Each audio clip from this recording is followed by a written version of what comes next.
not a bad office, is it?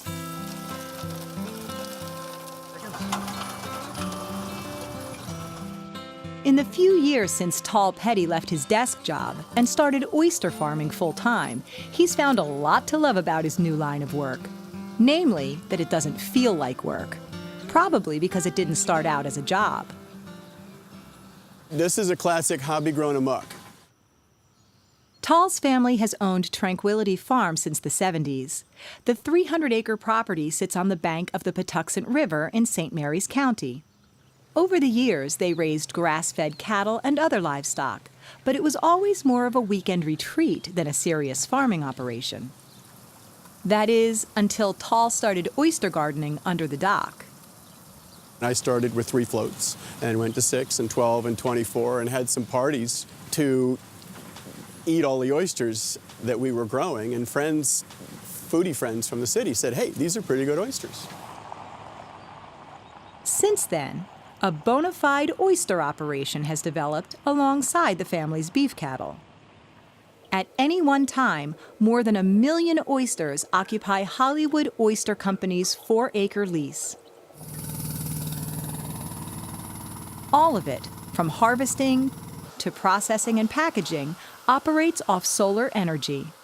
So it's a natural progression for the way we think, when the way we grow our cattle, basically grass-fed on a forever green farm, to transition to a sustainable oyster farm here in Patuxent River.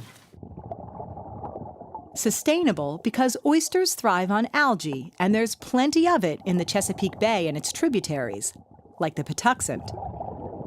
Too much algae, or algal blooms, can block out sunlight and kill everything else in the water.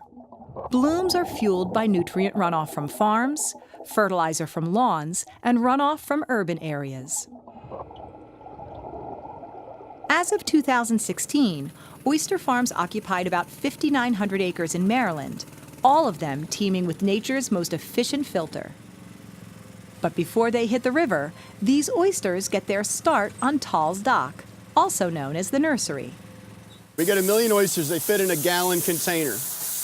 And 18 months later, when they're all, give or take 3 inches, ready for market, they fill up about 40 dump trucks. So in between, all we do is separate them by size. Oysters grow at different speeds.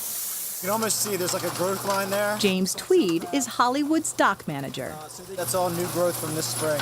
He oversees the process. The cylinder you see rotating there is a sorter, and it's got 2 different size perforations in it. It's got 1.5 inch and a 2-inch perforation. And what the sorter does is it sorts them into 3 different sizes. James and his crew pull the cages every 8 weeks or so. Sorting the oysters consistently has another benefit. It roughs them up a little bit. The tumbling process has a tendency to chip the shell. By chipping the shell, it makes the shell grow with a deeper cup. It also makes the shell grow thicker. And easier to open. Farmed oysters are typically what's known as a triploid oyster. Which is sort of like a seedless watermelon or a seedless grape. When a normal diploid oyster is spawning, and you don't necessarily want to eat it because it has a softer meat and they're giving their energy to reproduction, a triploid oyster, the meat is firm throughout the summer. A year-round product means James and his crew are out harvesting on the coldest days, the warmest days, and everything in between. Once the oysters are harvested, they're washed, packed, This is where, we put 100 in a box. and shipped out. And because oysters take on the flavor of their environment, each one carries with it the unique taste of this little cove on the Patuxent. It's a connection with nature. I mean, you open up the oyster, the miroir, the liquid in the cup is your connection to the sea. That's what we love about the taste and the smell and the joy of eating an oyster with our friends.